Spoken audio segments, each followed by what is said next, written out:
close what I'm hearing." Ted Berg spoke with highly touted MLB prospect Vladimir Guerrero Jr. about having to wait for his chance to play ball in the majors.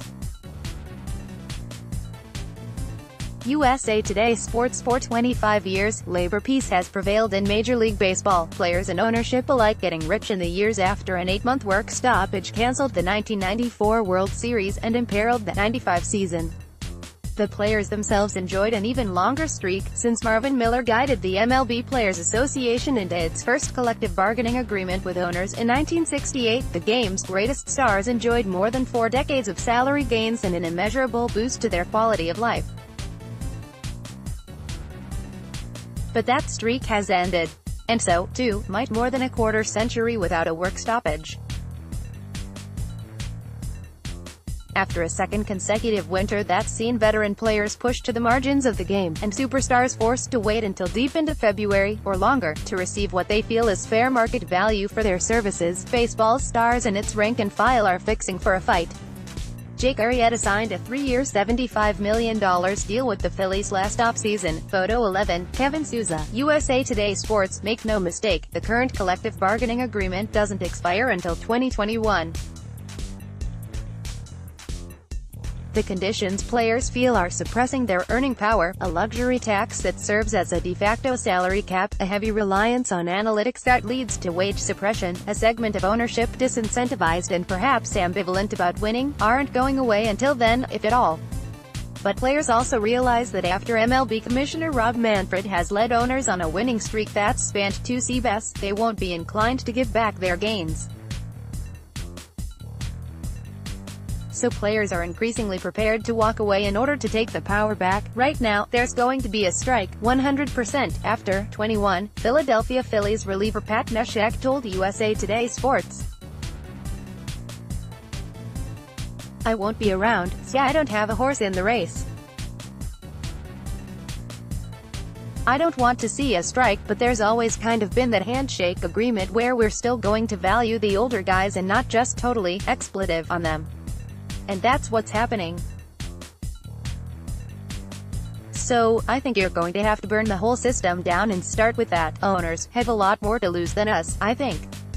The players have been talking about, for the last couple of years, putting money aside, and I think we're going to be ready for a fight. We're willing to go multiple years, and I don't know if owners are willing to sacrifice." Kansas City's Kauffman Stadium during a rain delay in August 2018. Photo 11, Jay Biggerstaff, USA Today Sports. Neshek, 39, who expects he'll retire or be forced into it after the 2020 season, joins Cardinals starter Adam Wainwright in his explicit use of the S-word, a tack many players don't necessarily agree with. But virtually all agree that current conditions are untenable. While industry revenues topped $10 billion in 2018, average salaries remained flat and players' percentage of revenue continued to fall, all while clubs have been shy handing out long-term deals and eager to manipulate the service time of elite players to delay their payday. Dozens of valuable free agents remained unsigned as spring training camps opened, led by 26-year-old superstars Bryce Harper and Manny Machado, whose combination of skills and youth were supposed to invigorate a slumbering market. Instead, they had fewer suitors than a blanket salesman in the Sahara, begging players to ask a sobering question: if Harper and Machado can't generate a strong market, who among us can? The sum of all the parts has added up to the situation that we're in. Houston Astros ace Justin Verlander, a free agent after the 2019 season, told USA Today Sports, "I think some mistakes have been made on both sides, to be completely honest. But under the umbrella of what I love about the game and how good it can be, and as I think we can all agree, some things need to be fixed. Yet, before they can engage the owners, the players must internally determine several factors. What do they want? How best to get it? Which poison pills in the current CBA must they eradicate to regain what's lost?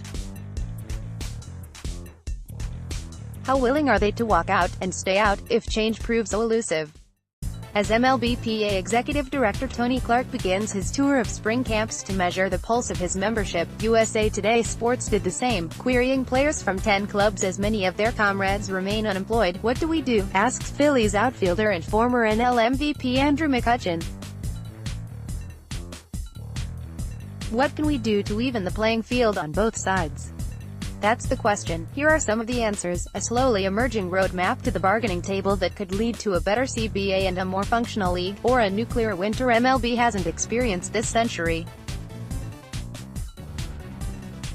Gabe LACQUES, more columns from USA Today's MLB insider Nightingale. Will there be an MLB strike in 2021? Free agency for decades, MLB and its players enjoyed a salary structure that was both merit-based and cost-friendly. Players with less than 3 years of service time had their salaries unilaterally determined by the club, usually right around the league minimum, followed by 3 seasons of salary arbitration and then the pot of gold, free agency.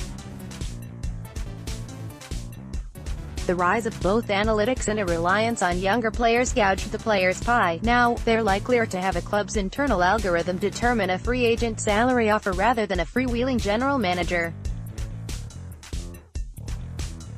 Meanwhile, generational players like Mike Trout, a 2-time MVP before he turned 26, were achieving at historic rates but being paid like utility players.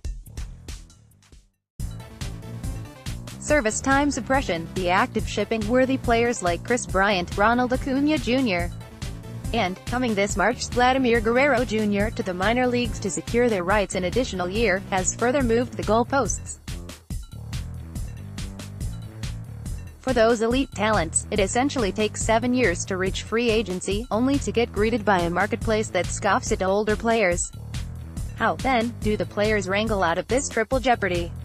The overwhelming responses, all of which ownership could vigorously resist: grant players free agency after 5 years. Grant them arbitration after 2 years. Raise the minimum salary, make that young, cheap labor not as cheap so that teams aren't disincentivized from signing a veteran free agent in favor of a guy making the league minimum, says Washington Nationals closer Sean Doolittle. That could raise the floor, so to speak, but also protect jobs on the back end. You'll see veteran guys whose phones just stop ringing. They might have 2, 3, 4 years of baseball still left in the tank, and guys used to be okay with getting underpaid and having their salaries somewhat suppressed in the first 6 years of their career because they'd make it up in free agency. Those deals are going away. So that could be a way to incentivize looking at those guys as viable options. Sounds great, right? There's one significant catch, of course: the bargaining table. What are you going to have to give up for that, wonders Atlanta reliever Darren O'Day. It's questionable how much players have left to give, after agreeing to hard draft slots and international signing limits in recent CBAs. Yet many are determined to overturn the salary structure. We have to find a way to get the young guys to arbitration, to free agency quicker, says Neshek, and that may only come with a walkout. Players and their union have been consistent with one talking point: allow the system to function so the best players are showcased for fans. That rings somewhat hollow regarding veterans on the fringe of rosters, but hits the mark on service time suppression. In an era when baseball avidly seeks solutions to a perceived marketing deficit, grounding its emerging young stars for the first month of their rookie season is objectively counterintuitive. Imagine Zion Williamson spending a few weeks in the G League before his NBA debut. "We're going to see it this year, right?" asks Phillies slugger Rhys Hoskins. With Vlad Jr. Say it with Kris Bryant: they're being punished for being too good, for the best of the best. Reducing free agency by a year would truly get them to freedom after 6 years, as the system is intended. Mets lefty Jason Vargas echoes Doolittle's theory that a higher minimum salary, which will be $555,000 this season, will force owners to either trust a younger player for a lot of money, or a veteran player for just a little more money.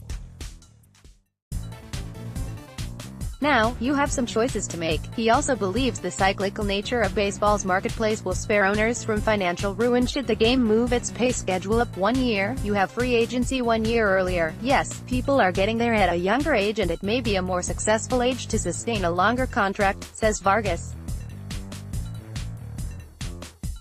But as the game has shown, as time has shown, there will always be adjustments. Luxury tax: it was hatched as a competitive balance tool, but now baseball's luxury tax, which sets a threshold on spending above which teams will be penalized, appears to function as a salary cap. Just two teams, the World Series champion Boston Red Sox and the Nationals, exceeded the 2018 threshold of $197 million in paid penalties. The big bucks, New York Yankees and Los Angeles Dodgers worked diligently to duck under that threshold to reduce their penalty rate, ostensibly to chase Harper and Machado with gusto this winter. They have since sat out the bidding on both players, or so it appears, and again should duck under the now $206 million tax threshold. And that's a very low bar relative to the game's revenues. In 2008, the luxury tax threshold was $155 million. In a year the industry was estimated to generate $5.5 billion. Now, industry revenues top $10 billion annually, according to Forbes, and should only rise as lucrative local and national TV contracts come online. So, in those 11 years, revenues rose 82%, but the luxury tax ceiling rose just 33%. Players are kicking themselves for agreeing to such low ceilings. It will increase to just $210 million for 2021, yet also questioning the owner's behavior. If you look at how much money MLB is bringing in, I don't think the luxury tax should be treated as a cap, says Verlander. But if everybody gets together and says, hey, we're not going to go over this, then it becomes one. That seems to me what they've done. You've just got a couple teams, really, only one, that says we're going to go get talent, we're going to pay for it, and funny enough, they won the World Series. Albatross, do monster contracts pan out? Competitive integrity. TODAY does not mince words when it comes to extreme rebuilding, a practice that helped produce 10 teams that lost at least 89 games. Tanking, he says. It's very clear it's going on. Teams have set the precedent that that's the way to turn a franchise around, but when you have two-thirds of the league tanking at the same time, it kind of makes it hard to watch. It certainly makes it hard to find jobs when clubs don't win, at losing 100-plus games with a gaggle of minimum-wage performers. The Miami Marlins lost 98 games last season and in 2019 could have 16 players with less than 2 years of service time. Naturally, you can't force teams to spend money. Some players wonder if removing the guarantee of a high draft pick would reduce intentional underperformance. Mets infielder Todd Frazier suggests placing the 10 playoff teams at the back of the draft order, with the remaining 20 teams in a lottery. Yet, this is an area that players may only win in the court of public opinion. Sure, baseball teams are a business, but they are also a public trust of sorts, capable of engendering positive community vibes when the hometown nine's winning. Most owners are billionaires from multiple businesses, says Phillies starter Jake Arrieta. It seems like if you're getting into the business of running a franchise, your ultimate goal should be to win. And I know for sure that's what the Buck and Middleton families, Phillies owners, are doing here, but I don't think, collectively, that has been the mindset. Not that you have to be a George Steinbrenner. If you're operating at a loss, I get it. But if you're making a bunch of money, well, they're billionaires. Billionaires, with a B. Spend it. We're able to play a game for a living. But we eat, sleep, live, die for this game. We want to see, not just here in Philly, because the ownership here is fantastic, and there's a tremendous amount of owners who are fantastic, but the mindset has changed. The endless winter baseball is a 12-month industry, with a rhythm virtually undisturbed for decades.